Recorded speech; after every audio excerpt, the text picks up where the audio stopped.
ಅಂದರೆ ಹಿಂದೂ ಒಬ್ಬ ಬರ್ತಾ ಇರ್ತಾನೆ, ಇನ್ನೊಂದು ಹುಡುಗಿ ಮುಸ್ಲಿಮ್ಸ್ ಅವರು. ಸೊ ಇವರಿಬ್ರು ಟಿವಿ ಪ್ರತಿ ದಿವಸ ಅಂತ ಹೇಳಿದ್ರೆ ಏನು ಆ ಸೀರಿಯಲ್ ನೋಡ್ಲಿಕ್ಕೆ ಬರ್ತಾ ಇರ್ತಾರೆ. ಇವರು ಸೀರಿಯಲ್ ನೋಡ್ತಾ ನೋಡ್ತಾ ಇವರಿಬ್ರು ಮಧ್ಯೆ ಪ್ರೇಮಾಂಕುರವಾಗ್ಬಿಡುತ್ತೆ, ಲವ್ ಆಗ್ಬಿಡುತ್ತೆ. ಲವ್ ಎಲ್ಲಿವರೆಗೆ ಹೋಗ್ಬಿಡುತ್ತೆ ಅಂತ ಹೇಳಿದ್ರೆ ಇವರು ಮದುವೆ ಆಗುವ ನಿರ್ಧಾರಕ್ಕೆ ಬಂದ್ಬಿಡ್ತಾರೆ. ಯಾವಾಗ ಮದುವೆ ಆಗುವ ನಿರ್ಧಾರಕ್ಕೆ ಬರ್ತಾರೆ, ಒಂದು ದಿವಸ ಇಬ್ರು ಮನೆ ಬಿಟ್ಟು ಓಡಿ ಹೋಗ್ತಾರೆ. ರಿಮಾಂಡ್ ಹೋಮಿನ ಡೋರ್ನಿಂದ ಹೊರಗೆ ಬರ್ತಾಳೆ. ಈಗ ಇರುವಂತದ್ದು ಹುಡುಗಿ ತಂದೆ ತಾಯಿ ಕಡೆ ಹೋಗ್ತಾಳ, ಅವನ ಕಡೆ ಹೋಗ್ತಾಳಂತ ನೋಡ್ತಾ ಹೋದ್ರೆ ಯಾಕಂತ ಹೇಳಿದ್ರೆ ಈ ಕೇಸಿನಲ್ಲಿ ತಾವೇನು ಮದುವೆ ಆಗ್ತಾರೆ ಅದನ್ನು ಸಮೇತ ಪೇಪರ್ ಅಲ್ಲಿ ಫೋಟೋ ಹಾಕ್ತಾರೆ. ಆಗ್ಲೇ ಇದು ಕೇಸ್ ಟ್ವಿಸ್ಟ್ ಬರುತ್ತೆ. ಇದ್ಯಾವ ಕರಾವಳಿ ಭಾಗದ ಇಬ್ಬರು ಪ್ರತಿಷ್ಠಿತರು, ಇಲ್ಲೂ ಎರಡು ಧರ್ಮಗಳಿರ್ತವೆ. ನನ್ನ ಮಗಳನ್ನು ಕಿಡ್ನಾಪ್ ಮಾಡಿ ಹೋಗಿರುವುದೆಂದು ನಾನು 20 ತಾರೀಕಿನಂದು ಉಡುಪಿ ಟೌನ್ ಪೊಲೀಸ್ ಸ್ಟೇಷನಲ್ಲಿ ಕಂಪ್ಲೇಂಟ್ ಕೊಟ್ಟಿದ್ದೇನೆ. ಅದು ಹುಡುಗನ ಹೆಸರು ಅಕ್ರಮ್ ಮೊಹಮ್ಮದ್ ಅಂತ. ಈ ಹುಡುಗನ ಬಗ್ಗೆ ಇದರ ಮುಂಚೆ ನಾನು ಪೋಕ್ಸೋ ದಾಖಲು ಮಾಡಿದ್ದೇನೆ, ಒಂದು 4 ವರ್ಷದ ಹಿಂದೆ ದಾಖಲು ಮಾಡಿದ್ದೇನೆ. ಸೊ ಅದರ ರಿವೆಂಜನ್ನು ಈ ತೆಗೆಯುವುದರಿಂದ ಇವನು ನನ್ನ ಮಗಳನ್ನು ಹೀಗೆ ಮಾಡಿರಬಹುದು. ಯಾಕೆಂದರೆ ನಾನು ಕೇಸ್ ಕೊಟ್ಟದ್ದು 20 ತಾರೀಕಿಗೆ. 20 ತಾರೀಕಿನಿಂದ ಈ ದಿನದ ತನಕ, ಇವತ್ತು 28 ತಾರೀಕು, ಈ ದಿನದ ತನಕ ಪೊಲೀಸ್ ಸ್ಟೇಷನ್ಗೆ ಪ್ರತಿದಿನವೂ ಹೋಗಿ ರಿಕ್ವೆಸ್ಟ್ ಮಾಡ್ತಿದ್ದೇನೆ. ಎಲ್ಲ ಅಧಿಕಾರಿಗಳನ್ನು ಕೂಡ ಮೀಟ್ ಆಗಿದ್ದೇನೆ. ಅವರು ಒಂದೇ ಹೇಳೋದು, ನಿಮ್ಮ ಮಗಳು ಮೇಜರ್ ಆಗಿದ್ದಾಳೆ, ಸೊ ಅವಳ ಇಚ್ಛೆಯಿಂದ ಹೋಗಿರಬಹುದು, ನಮ್ಮ ಹತ್ರ ಒಂದು ವಿಡಿಯೋ ಉಂಟು, ಅದನ್ನು ಬೇಕಿದ್ರೆ ನಾವು ತೋರಿಸ್ತೇನೆ ಅಂತ ಹೇಳ್ತಾರೆ. ಆದರೆ ಅದು ವಿಡಿಯೋ ಯಾವಾಗ ಮಾಡಿದ್ದಾರೆ, ಯಾವ ಬಲಾತ್ಕಾರದಿಂದ ಮಾಡಿದ್ದಾರೆ ಅಂತ ನಮಗೆ ಗೊತ್ತಿಲ್ಲ. ಈಗ ನಮ್ಮ ಮಗಳ ಪರಿಸ್ಥಿತಿ ಹೇಗಿದೆ ಎಂಬುದಾಗಿ ನಮಗೆ ಗೊತ್ತಿಲ್ಲ. ಸೊ ಅದಕ್ಕಾಗಿ ನನ್ನ ಒಂದೇ ವಿನಂತಿ, ನನ್ನ ಮಗಳನ್ನು ನಮ್ಮ ಎದುರು ತಂದು ನಿಲ್ಲಿಸಿ, ಮತ್ತೆ ಅವಳ ಇಚ್ಛೆ ಅವಳಿಗೆ ಬಿಟ್ಟದ್ದು ಅಷ್ಟೇ ನಮ್ಮ ರಿಕ್ವೆಸ್ಟ್. ಈ ವಿಷಯವನ್ನು ನಾವು 27 ತಾರೀಕು ತನಕ ನಾವು ಕಾದು ನೋಡಿದ್ವಿ. ಆದರೂ ಪೊಲೀಸ್ನವರು ಏನು ಇದಕ್ಕೆ ಕ್ರಮ ಕೈಗೊಳ್ಳುವುದಿಲ್ಲ ಎಂಬುದಾಗಿ ನಮಗೆ ಮನದಟ್ಟಾಯಿತು. ಆದ್ದರಿಂದ ನಾವು ಹೈಕೋರ್ಟಿಗೆ ಮೊರೆ ಹೋಗಿದ್ದೇವೆ. ಸೊ ಹೈಕೋರ್ಟ್ ಆದೇಶವು ಇವತ್ತು ಬಂದಿದೆ. ಸೊ ಅವರನ್ನು ಆದಷ್ಟು ಬೇಗ ಹಿಡಿದುಕೊಡಬೇಕಾಗಿ ಇವತ್ತು ನಮಗೆ ತಿಳಿದ ಪ್ರಕಾರ ಬೆಂಗಳೂರು ಹೈಕೋರ್ಟಿಗೆ ಅವರು ಹಾಜರಾಗಿದ್ದಾರೆ. ಮೊಹಮ್ಮದ್ ಅಕ್ರಮ್ ಮತ್ತು ನನ್ನ ಮಗಳು ಹಾಜರಾಗಿದ್ದಾರೆ. ಆದರೂ ಯಾಕೆ ಅವರು ಬ್ಯಾಂಗ್ಳೂರಿಗೆ ಹೋಗಿದ್ದಾರೆ? ನಾವು ಕಿಡ್ನಾಪ್ ಕಂಪ್ಲೇಂಟ್ ಮಾಡಿದ್ದು ಉಡುಪಿ ಪೊಲೀಸ್ ಸ್ಟೇಷನ್ಗೆ. ಉಡುಪಿ ಪೊಲೀಸ್ ಸ್ಟೇಷನಲ್ಲಿ ಅವರು ಬರಲಿಲ್ಲ. ಸೊ ಅವರೊಂದಿಗೆ ಉಡುಪಿಯ ಪೊಲೀಸ್ ಅಧಿಕಾರಿ ಅವರೊಂದಿಗೆ ಬಂದಿದ್ದಾರೆ ಎಂದು ತಿಳಿದು ಬಂದಿದೆ. ಸೊ ಈಗ ನಾವು ಅವರು ಪೊಲೀಸ್ ಠಾಣೆಗೆ ಹಾಜರಾದ ನಂತರ ನನ್ನ ಮಗಳು ಎಲ್ಲಿದ್ದಾಳೆ ಎಂದು ಕೇಳಿದರೆ ಅವರು ಏನೂ ಹೇಳ್ತಾ ಇಲ್ಲ. ಈ ತಿಂಗಳು 20ನೇ ತಾರೀಕು ಟೌನ್ ಪೊಲೀಸ್ ಸ್ಟೇಷನ್ನಲ್ಲಿ ಗುಡ್ವಿನ್ ದೇವದಾಸ್ ಎಂದು ಒಬ್ಬರು ತನ್ನ ಮಗಳನ್ನು ಅಕ್ರಮ್ ಎಂದು ಒಬ್ಬನು ಕಿಡ್ನಾಪ್ ಮಾಡಿಕೊಂಡು ಹೋಗಿದ್ದಾನೆ ಎಂದು ಒಂದು ದೂರನ್ನು ಕೊಟ್ಟಿದ್ದಾರೆ. ಇದರ ಸಲುವಾಗಿ ಆವತ್ತಿನ ದಿವಸನೇ ಒಂದು FIR ದಾಖಲಾಗಿದೆ. ಆ ಕೇಸನ್ನು ಎನ್ಕ್ವೈರಿ ಮಾಡಿದಾಗ ಅದಕ್ಕೆ ಹಿಂದಿನ ದಿವಸ 19ನೇ ತಾರೀಕು ಮಗಳಾದ ಜೀನಾ ಮರಿಯಲ್ ಮತ್ತು ಮೊಹಮ್ಮದ್ ಅಕ್ರಮ್ ಅವರಿಬ್ಬರು ಉಡುಪಿ ಸಬ್ ರಿಜಿಸ್ಟರ್ ಆಫೀಸ್ನಲ್ಲಿ ಮದುವೆ ಆಗ್ತೀನಿ ಎಂದು ಒಂದು ಅರ್ಜಿಯನ್ನು ಕೊಟ್ಟಿದ್ದಾರೆ. ಮತ್ತು ಅದೇ ದಿವಸನೇ ಅವರು ಪೊಲೀಸ್ ಹತ್ರ ಅವರಿಗೆ ರಕ್ಷಣೆ ಕೊಡಲಿಕ್ಕೆ ಒಂದು ಪತ್ರವನ್ನು ಬರೆದಿರ್ತಾರೆ. ನಾವು ವಾಲಂಟ್ರಿಯಾಗಿ ಹೋಗಿದ್ದೀವಿ ಎಂದು ಕಾರಣಕ್ಕೆ.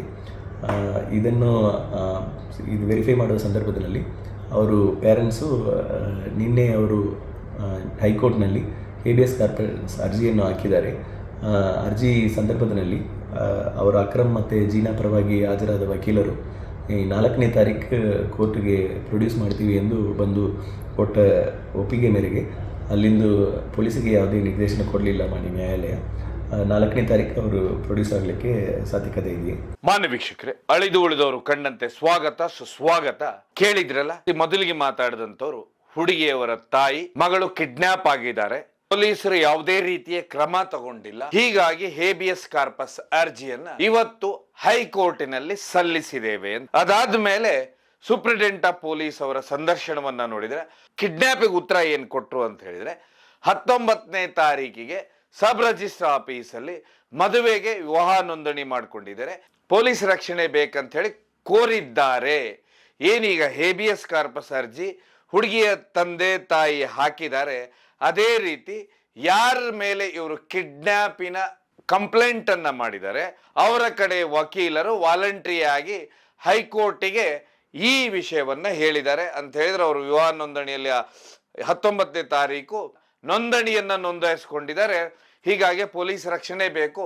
ಇದೆಲ್ಲದಕ್ಕಿಂತ ಹೆಚ್ಚಾಗಿ ಏನು ಅಲ್ಲಿ ಅರ್ಜಿ ಬಂದಿದೆ ಅಂದ್ರೆ ಹೇಬಿಯಸ್ ಕಾರ್ಪಸ್ ಅರ್ಜಿ ಬಂದಿದೆ, ಆ ಅರ್ಜಿಯ ಪ್ರಕಾರ 4ನೇ ತಾರೀಕು ಅವರಿಬ್ಬರನ್ನು ಕರ್ಕೊಂಡು ಬಂದು ಹೈಕೋರ್ಟ್ ಮುಂದೆ ನಿಲ್ಲಿಸ್ತೇವೆ ಅಂತ ಹೇಳಿ ಈಗ ಹೇಳ್ತಾ ಇದ್ರು. ಸೊ ಹಾಗಾದ್ರೆ ಈ ಘಟನೆ ಎಲ್ಲಿ ನಡೆಯುತ್ತೆ ಅಂತ ನಾವು ನೋಡ್ತಾ ಹೋದ್ರೆ ಈ ಘಟನೆ ನಡೆಯುವಂಥದ್ದು ಉಡುಪಿಯಲ್ಲಿ. ಹಾಗಾದ್ರೆ ಈ ಸಮಸ್ಯೆ ಏನಾಗಿದೆ ಅಂತ ನೋಡ್ತಾ ಹೋದ್ರೆ ಒಂದು ಕಡೆ ಇಂಜಿನಿಯರಿಂಗ್ ಕಾಲೇಜ್ ವಿದ್ಯಾರ್ಥಿ, ಇನ್ನೊಂದು ಕಡೆ ಅಕ್ರಮ್ ಅನ್ನುವಂಥ ಹುಡುಗ. ಇವರ ಇಬ್ಬರ ಮಧ್ಯ 19 ತಾರೀಕಿಗೆ ಹುಡುಗಿಯವರ ಮನೆಯವರು ಗೊತ್ತಾಗುತ್ತೆ. ಹೀಗಾಗಿ ಹುಡುಗಿಯವರ ಮನೆಯವರು ಹೋಗಿ ಪೊಲೀಸ್ ಸ್ಟೇಷನ್ನಲ್ಲಿ ಕಂಪ್ಲೇಂಟ್ ಬರೆಸ್ತಾರೆ. ಕಂಪ್ಲೇಂಟ್ ಬರೆಸಿದ ಕೂಡಲೇ ಒಂದು ಕಡೆ ಪೊಲೀಸರು ಅಲರ್ಟ್ ಆಗ್ತಾರೆ ಈ ಕೇಸಿನಲ್ಲಿ ಅಂತ ಹೇಳಿದ್ರೆ. ಯಾಕಂತ ಹೇಳಿದ್ರೆ ಇಲ್ಲಿ ವಿಷಯ ಬರೋದು ಒಂದು ಅಂತರ್ಧರ್ಮ, ಇನ್ನೊಂದು ಹುಡುಗಿ ಕಾಲೇಜ್ ಸ್ಟೂಡೆಂಟ್, ಇನ್ನೊಂದು ಕಡೆ ಏನೀಗ ಸಬ್ ರಿಜಿಸ್ಟರ್ ಆಫೀಸಲ್ಲಿ ಕೊಟ್ಟಿರೋ ವಯಸ್ಸಿನ ಪ್ರಕಾರ ಹುಡುಗಿಗೆ 19 ವರ್ಷ ಆದ್ರೆ ಹುಡುಗನಿಗೆ 27 ವರ್ಷ. ಇದು ಒಂದು ಸೀರಿಯಸ್ ಕೇಸ್ ಅಂತ ಹೇಳಿನೇ ಪೊಲೀಸರು ನೇರವಾಗಿ ಕಿಡ್ನಾಪ್ ಪ್ರಕರಣವನ್ನ ದಾಖಲಿಸ್ಕೊಳ್ತಾರೆ ಅಂತ ಹೇಳಿದ್ರೆ ಅವ್ರ ತಾಯಿಯವರು ಹೇಳಿದ್ರು, ಹಿಂದೆ ನಾನು ಪೋಸ್ಕೋ ಕೇಸ್ ಮಾಡಿದ್ದೆ, ಅದರ ರಿವೆಂಜ್ ಅನ್ನ ತಗೊಳ್ಳೋದಕ್ಕೆ ಈ ಹುಡುಗ ನನ್ನ ಮಗಳನ್ನ ಕಿಡ್ನಾಪ್ ಮಾಡಿದಾನಂತ ಹೇಳ್ತಾರೆ. ಯಾವಾಗ ಇವ್ರು ಕಿಡ್ನಾಪ್ ಅಂತ ತನಿಖೆ ಕೊಡ್ತಾರೆ, ಆ ನಂತರ ಇದರ ತನಿಖೆ ಅಂದ್ರೆ ಏನೇನು ಇವನ ಬಗ್ಗೆ ವಿಚಾರಣೆ ಮಾಡ್ತಾ ಹೋಗ್ತಾರೆ. ಆಗ ಇವನಿಗೆ ಹಿಂದೆ ಅಂತ ಹೇಳಿದ್ರೆ ಆ ಹುಡುಗಿ 18 ವರ್ಷ ತುಂಬುವುಕ್ಕಿಂತ ಮೊದಲು ಇವರ ತಾಯಿಯವರು ಇವನ ಮೇಲೆ ಪೋಸ್ಕೋ ಕೇಸನ್ನ ಹಾಕಿರ್ತಾರೆ ಅಂತೆ. ಪೋಸ್ಕೋ ಕೇಸ್ ಹಾಕಿದಾಗ ಆ ಹುಡುಗ ಜೈಲಿಗೆ ಹೋಗಿರ್ತಾನೆ, ಸರಿಸುಮಾರು 4 ತಿಂಗಳು ಜೈಲಿನಲ್ಲಿರ್ತಾನೆ. ಅದಾದ ಮೇಲೆ ಹುಡುಗಿಯ ಆ ಸ್ಟೇಟ್ಮೆಂಟ್ ಅಲ್ಲಿ ಪೋಸ್ಕೋದಲ್ಲಿ ಕಾನೂನಿನ ಅಡಿಯಲ್ಲಿ ಬರುವಂತ ಏನು ಅಫೆನ್ಸ್ಗಳಿದಾವೆ ಆ ರೀತಿ ಯಾವುದೇ ಅಫೆನ್ಸ್ ಹುಡುಗ ಮಾಡಿಲ್ಲ ಅಂದಮೇಲೆ ಆ ಹುಡುಗನಿಗೆ ಬಿಡುಗಡೆ ಆಗುತ್ತೆ. ಸೊ ಅದರ ಅರ್ಥ ಇವ್ರಿಗೆ ಮೊದಲೇ ಪರಿಚಯ ಇತ್ತು ಅನ್ನುವಂಥದ್ದು ಇಲ್ವೊಂದು ಹೇಳುತ್ತೆ. ಇದಾದ ಮೇಲೆ ಇವರಿಬ್ರು 19ನೇ ತಾರೀಕು ವಿವಾಹ ನೋಂದಣಿ ಕಚೇರಿಯಲ್ಲಿ ಇಬ್ರು ಅರ್ಜಿಯನ್ನ ಸಲ್ಲಿಸ್ತಾರೆ. ಈ ರೀತಿ ನಾವು ಮದುವೆ ಆಗ್ತಾ ಇದ್ದೇವೆ ಅಂತ ಹೇಳಿ. ಯಾಕಂತ ಹೇಳಿದ್ರೆ ನಾನು ಮೊದಲೇ ಹೇಳಿದಾಗೆ ಹುಡುಗಿಗೆ 19 ವರ್ಷ ಆಗಿದೆ, ನೋಂದಣಿ ಸಲ್ಲಿಸುವತ್ತಿಗೆ ಹುಡುಗನಿಗೆ 27 ವರ್ಷ. ನೋಟಿಸ್ ಬೋರ್ಡ್ ಇರುತ್ತೆ, ಅಲ್ಲಿ ಇಬ್ರು ಈ ರೀತಿ ನೋಂದಣಿಗೆ ಅರ್ಜಿ ಹಾಕಿದ್ದಾರೆ ಅಂತ ಹೇಳಿ ನೋಂದಾಯಿಸ್ತಾರೆ. ಆ ಪ್ರಕಾರ 30 ದಿವಸದ ಒಳಗೆ ಯಾರಾದ್ರೂ ತಮ್ಮ ತಕರಾರುಗಳನ್ನಿದ್ದರೆ ಅಂತ ಹೇಳಿದ್ರೆ, ಯಾಕಿಲ್ಲಿ 30 ದಿವಸ ಅಂತ ಬರುತ್ತೆ ಅಂದ್ರೆ ಸ್ಪೆಷಲ್ ಮ್ಯಾರೇಜ್ ಆಕ್ಟ್ ಅಲ್ಲಿ ಬರುತ್ತೆ.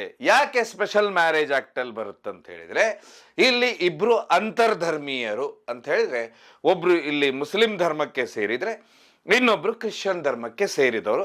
ಹೀಗಾಗಿ ಅಂತರ್ಧರ್ಮೀಯರಾಗಿರುವುದರಿಂದ ಇವರಿಗೆ 30 ದಿವಸ ಇರುತ್ತೆ. ಆ 30 ದಿವಸದ ಪೀರಿಯಡ್ ಅಲ್ಲಿ ಈ ಮದುವೆಗೆ ತಕರಾರುಗಳಿದ್ದರೆ ಅಲ್ಲಿ ಅರ್ಜಿಯನ್ನ ಸಲ್ಲಿಸಬಹುದು.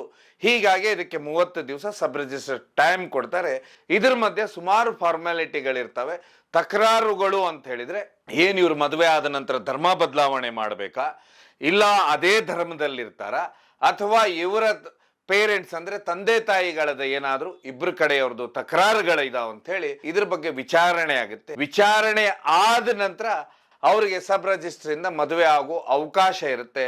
ಒಂದು ವೇಳೆ ಇಲ್ಲಿ ಬೇರೆ ರೀತಿ ಅಂದ್ರೆ ಮತಾಂತರದ ತರ ಕೆಲವೊಂದು ವಿಷಯಗಳು ಬಂದಾಗ ಅದು ಮತ್ತೆ ಇವರು AC ಕೋರ್ಟಿಗೆ ಹೋಗ್ಲಿಕ್ಕೆ ಬೇರೆ ಅಂದ್ರೆ ಮಾರ್ಗಗಳು ಇರ್ತವೆ. ಹೀಗಾಗಿನೇ ಇದನ್ನ 30 ದಿವಸ ನೋಟಿಸ್ ಬೋರ್ಡ್ ಅಲ್ಲಿ ಅಂಟಿಸ್ತಾರೆ. ಇವರ ತಾಯಿಯವರು ಏನು ಮಾತಾಡಿದ್ರು, ಅವರು ವಿದೇಶದಲ್ಲಿರ್ತಾರೆ, ಅವರ ಕಳಕಳಿ ತುಂಬಾ ಚೆನ್ನಾಗಿರುತ್ತೆ. ತಮ್ಮ ಮಗಳಿಗೆ ಒಳ್ಳೆ ಎಜುಕೇಶನ್ ಕೊಡಿಸ್ಬೇಕು, ಆಮೇಲೆ ಅದರಲ್ಲೇ ವಿಶೇಷವಾಗಿ ಅವ್ರಿಗೆ ಒಬ್ಬಳೇ ಮಗಳು ಇರುವಂತ. ಹೀಗಾಗಿ ಅವರು ಏನ್ ಮಾಡ್ತಾರೆ ಅಂದ್ರೆ ವಿದೇಶದಲ್ಲಿ ದುಡಿದು ಮಗಳನ್ನ ಇಲ್ಲಿ ಇಂಜಿನಿಯರಿಂಗ್ ಕಾಲೇಜಿಗೆ ಸೇರಿಸಿರ್ತಾರೆ. ತಂದೆನೂ ಇಲ್ಲಿ ಕೆಲಸ ಮಾಡ್ತಿರ್ತಾರೆ. ತಂದೆ ತಾಯಿಯ ಒಂದು ವಿಚಾರ ಇರುತ್ತೆ, ಮಗಳು ಒಂದು ಅದ್ಭುತವಾಗಿ ಕಲಿತು ಮದುವೆ ಅನ್ನೋದನ್ನ ಆಗೋಕ್ಕಿಂತ ಮೊದಲು ನಮಗೆ ಜೀವನದ ಬಗ್ಗೆ ಅರ್ಥ ಆಗಬೇಕು. ಆ ಜೀವನ ಹೇಗೆ ಅರ್ಥ ಆಗ್ಬೇಕಂದ್ರೆ ನಾವು ಒಂದು ವಿಷಯ ಮಾತಾಡಲೇಬೇಕಾಗತ್ತೆ. ಏನೀಗ ಮೊದಲು ಸ್ಕೂಲ್ ಕಲಿತಾರೆ, ಕಾಲೇಜ್ ಕಲಿತಾರೆ, ಆಯಾ ವಯಸ್ಸಲ್ಲಿ ಕೆಲವೊಮ್ಮೆ ಈ ರೀತಿಯ ಸಮಸ್ಯೆಗಳು ಪ್ರೇಮಾಂಕುರವಾಗುವುದು ಅಥವಾ ಇನ್ನೊಂದು ಪರಿಚಯನೋ ಇನ್ನೊಂದು ಗೆಳೆತನನೋ ಆಗ ಹೋಗ್ಬಿಡುತ್ತೆ. ಆದ್ರೆ ಅಲ್ಲಿವರೆಗೂ ನಿಜವಾದ ಜೀವನ ನೋಡಿರುವುದಿಲ್ಲ ಅಂತಾರೆ. ಯಾಕಂತ ಹೇಳಿದ್ರೆ ತಂದೆ ತಾಯಿ ಬೇರೆ ಕಡೆ ಹೋಗಿ ಹಗಲು ರಾತ್ರಿ ತಮ್ಮ ಮಕ್ಕಳಿಗೆ ಎಜುಕೇಶನ್ ಕೊಡಿಸೋದಕ್ಕೋಸ್ಕರ ದುಡಿದು ತಾವು ಎಜುಕೇಶನ್ ಕೊಡಿಸ್ತಾರೆ. ಆವಾಗ ತಮಗೆ ಏನೇನು ಬೇಕು ಪ್ರತಿದಿನದ ಏನದು ಅವ್ರಿಗೆ ದುಡ್ಡಿನ ದುಡ್ಡು ಬೇಕಾಗಿರುತ್ತೆ, ಅದನ್ನೆಲ್ಲ ಕೊಡ್ತಾರೆ. ಆಗ ಯಾವುದೇ ರೀತಿಯ ಕಷ್ಟಗಳು ಅವ್ರಿಗೆ ಗೊತ್ತಿರುವುದಿಲ್ಲ. ಅದಾದ ಮೇಲೆ ಇವ್ರದ್ದು ಏನು ಇಂಜಿನಿಯರಿಂಗೋ ಅಥವಾ ಡಾಕ್ಟ್ರೋ ಅಥವಾ ಇನ್ನೊಂದು ವೃತ್ತಿಯಲ್ಲಿ ಇವರು ಕೋರ್ಸನ್ನು ಕಂಪ್ಲೀಟ್ ಮಾಡಿ ಕೆಲಸಕ್ಕೆ ಸೇರ್ತಾರೆ. ಕೆಲಸಕ್ಕೆ ಸೇರಿದ ನಂತರ ಇವರು 1 ವರ್ಷ ಕೆಲಸ ಮಾಡಿದಾಗ ದುಡ್ಡಂದ್ರೇನು, ಅದನ್ನು ಅರ್ನ್ ಮಾಡೋದು ಎಷ್ಟು ಕಷ್ಟ ಇದೆ, ಹೊರಗಿನ ಜೀವನ ಎಷ್ಟು ಚಾಲೆಂಜ್ ಆಗಿದೆ ಅನ್ನುವಂಥದ್ದು ಇವರೆಲ್ಲ ಅರಿವು ಬಂದಾಗ ಅವರು ಮದುವೆಗಳ ನಿರ್ಧಾರವನ್ನು ಮಾಡೋದು ಸೂಕ್ತ ಅಂತೇಳಿ ಸುಮಾರು ಎಕ್ಸ್ಪರ್ಟ್ಸ್ ಇವತ್ತಿನ ಕಾಲಕ್ಕೆ ಹೇಳ್ತಾರೆ. ಮುಂದೆ ಜೀವನ ತುಂಬಾ ಚೆನ್ನಾಗಿರುತ್ತೆ ಅಂತ ಹೇಳ್ತಾರೆ. ಅದೇ ರೀತಿ ಇಲ್ಲಿ ತಂದೆ ತಾಯಿ ವಿಚಾರವು ಅದೇ ರೀತಿನೇ ಇದೆ. ಈಗ ಗೊತ್ತಿಲ್ಲ, ಯಾಕಂದ್ರೆ ಹುಡುಗಿಯದು ಒಂದು ವಿಡಿಯೋ ರಿಲೀಸ್ ಆಗಿದೆ. ಆ ವಿಡಿಯೋದಲ್ಲಿ ನನ್ನ ಇಚ್ಛೆಯಿಂದ ನಾನು ಮನೆಯನ್ನ ಬಿಟ್ಟು ಬಂದಿದ್ದೇನೆ, ನನ್ನನ್ನು ಯಾರೂ ಕಿಡ್ನ್ಯಾಪ್ ಮಾಡಿಲ್ಲ ಅನ್ನುವಂಥದ್ದು ಒಂದು ವಿಡಿಯೋ ರಿಲೀಸ್ ಆಗಿದೆ. ಅದನ್ನೇ ಅವ್ರು ಹೇಳ್ತಾ ಇದ್ರು, ಅವ್ರ ತಾಯಿಯವರು ಒಂದು ವಿಡಿಯೋ ತೋರಿಸ್ತಾ ಇದ್ದಾರೆ ಅಂತ ಹೇಳಿ. ಸೊ ಒಟ್ಟಾರೆಯಾಗಿ ಇದರ ತೀರ್ಮಾನ ಅದು ಆಗುವಂಥದ್ದು 4ನೇ ತಾರೀಕು ಅಂತ ಹೇಳಿದ್ರೆ 4ನೇ ತಾರೀಕೇನು ಇವರು ಹೈಕೋರ್ಟ್ ಅಲ್ಲಿ ಬರ್ತಾರೆ. ಹೈಕೋರ್ಟಿಗೆ ಬಂದ ನಂತರ ಅಲ್ಲಿ ಇವರ ವಿಚಾರಣೆಗಳಾಗ್ತವೆ. ಅಲ್ಲಿ ಇದು ಬಲವಂತನ ಅಥವಾ ಮತಾಂತರನ, ಈ ರೀತಿ ಎಲ್ಲ ವಿಷಯಗಳ ಬಗ್ಗೆ ಹೇಳಬೇಕಾಗತ್ತೆ. ಅದನ್ನು ವಿಶೇಷವಾಗಿ ಅಂತ ಹೇಳಿದ್ರೆ ಹೈಕೋರ್ಟಿನ ಗಮನಕ್ಕೆ ಇವೆಲ್ಲ ತರಬೇಕಾಗುತ್ತೆ. ತಂದಾದ ನಂತರ ಏನು ಮದುವೆ ನೋಂದಣಿ ಇರುತ್ತೆ ಅಲ್ಲೂ ಸುಮಾರು ಅಫಿಡೇಟ್ಗಳು ರಿಜಿಸ್ಟರ್ ಮುಂದೆ ಅಫಿಡೇಟ್ಗಳಾಗ್ತವೆ. ಈ ರೀತಿ ಅಂತರ್ಧರ್ಮೀಯ ಲವ್ ಮ್ಯಾರೇಜ್ ಆಗುವತ್ತಿಗೆ ಇವೆಲ್ಲ ಕಾನೂನಲ್ಲಿ ಅಪ್ಲೈ ಆಗ್ತವೆ. ಸೊ ಕಾದು ನೋಡಬೇಕು ಈ ಕೇಸಲ್ಲಿ ಏನಾಗುತ್ತೆ ಅಂತ ಹೇಳಿ. ಹಾಗಾದ್ರೆ ಈ ರೀತಿಯ ಮದುವೆಗಳು ಇದೇ ಮೊದಲ, ಈ ರೀತಿ ಸಮಸ್ಯೆ ಸೃಷ್ಟಿಯಾದಂಥದ್ದು ಇದೇ ಮೊದಲ, ಅಥವಾ ಹಿಂದೆನೂ ಕರಾವಳಿ ಭಾಗದಲ್ಲಿ ಸುಮಾರು ಆಗಿದಾವಂತೆ ನೋಡಿದರೆ ಇವತ್ತು ವಿಶೇಷವಾಗಿ 2 ಕೇಸ್ಗಳ ಬಗ್ಗೆ ಮಾತಾಡುವ. ಒಂದು ತುಂಬ ಹಿಂದೆ ಹೋಗ್ಬಿಡುವ. ಆವತ್ತಿನ ಕಾಲದಲ್ಲಿ ನಮ್ಮ ರಾಜ್ಯದಲ್ಲಿ ವಿಶೇಷವಾಗಿ ಎಲ್ಲರ ಮನೆಯಲ್ಲೂ ಟಿವಿಗಳಿರ್ತಿರ್ಲಿಲ್ಲ. ಆದರೆ ತುಂಬ ಜನಪ್ರಿಯ ಧಾರಾವಾಹಿಗಳು ಬರ್ತಾ ಇದ್ದು, ಅದಕ್ಕೆಲ್ಲ ವಿಶೇಷವಾಗಿ ಟಿವಿಗಳು ಆವಾಗಲೇ ಹೊಸದಾಗಿ ಬಂದಿದ್ದು. ಒಂದೊಂದು ಏರಿಯಾದಲ್ಲಿ ಒಂದೊಂದು ಏರಿಯಾ ಕಟ್ಟಲ್ಲಿ 1, 2, 3 ಮನೆಯಲ್ಲಿ ಟಿವಿಗಳಿದ್ರೆ ದೊಡ್ಡದು.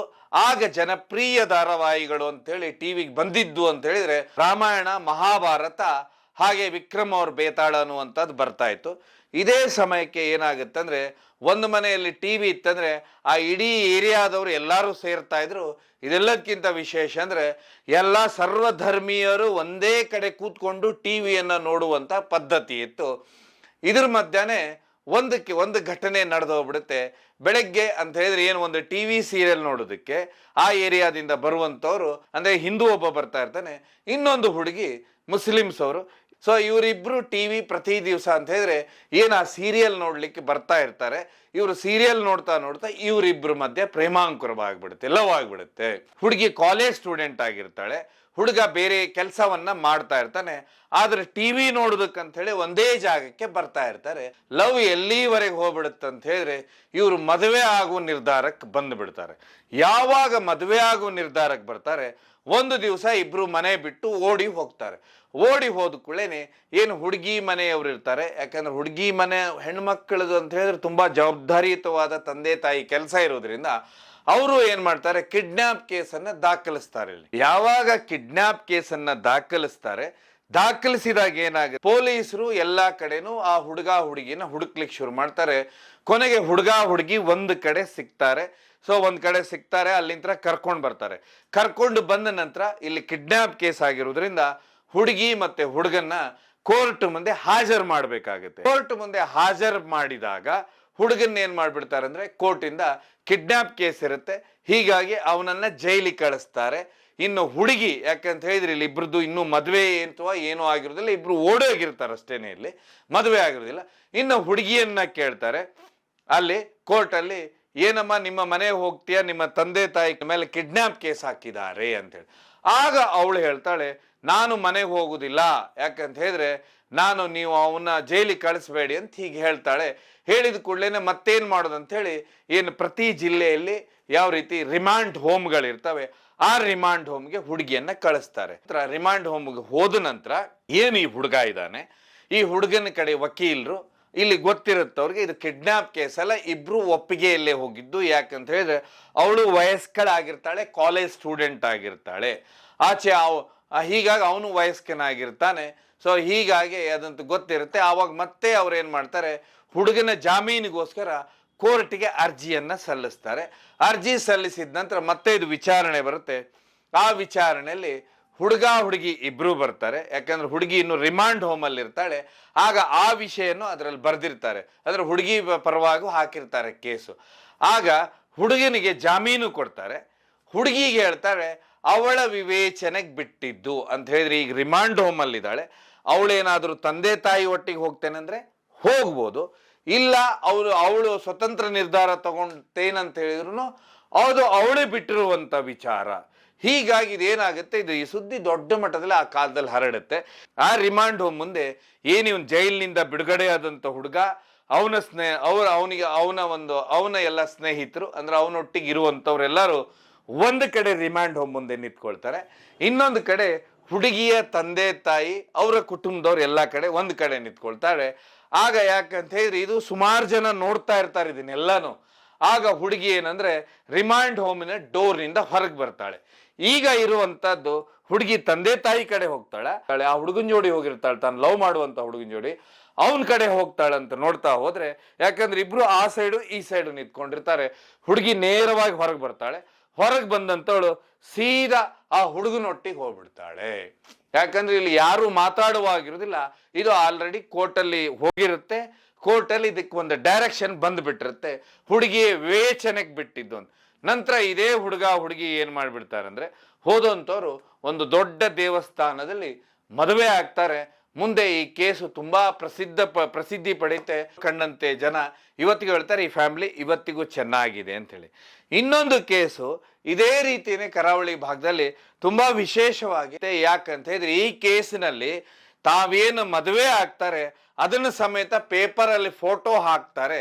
ಆಗ್ಲೇ ಇದು ಕೇಸ್ ಟ್ವಿಸ್ಟ್ ಬರುತ್ತೆ. ಈ ಭಾಗದ ಇಬ್ಬರು ಪ್ರತಿಷ್ಠಿತರು, ಇಲ್ಲೂ ಎರಡು ಧರ್ಮಗಳಿರ್ತವೆ. ಉದ್ಯಮಿಯವರು, ಒಳ್ಳೆ ಬಿಸ್ನೆಸ್ ಮ್ಯಾನ್ ಅವರು ಜೈನ ಧರ್ಮಕ್ಕೆ ಸೇರಿದವರು. ಹುಡುಗಿ ಏನಿದ್ದಾರೆ ಅವರು ಮುಸ್ಲಿಂ ಧರ್ಮಕ್ಕೆ ಸೇರಿದವರು. ಅವರು ದೊಡ್ಡ ಶ್ರೀಮಂತರು, ತುಂಬಾ ಬಲಾಢ್ಯರು.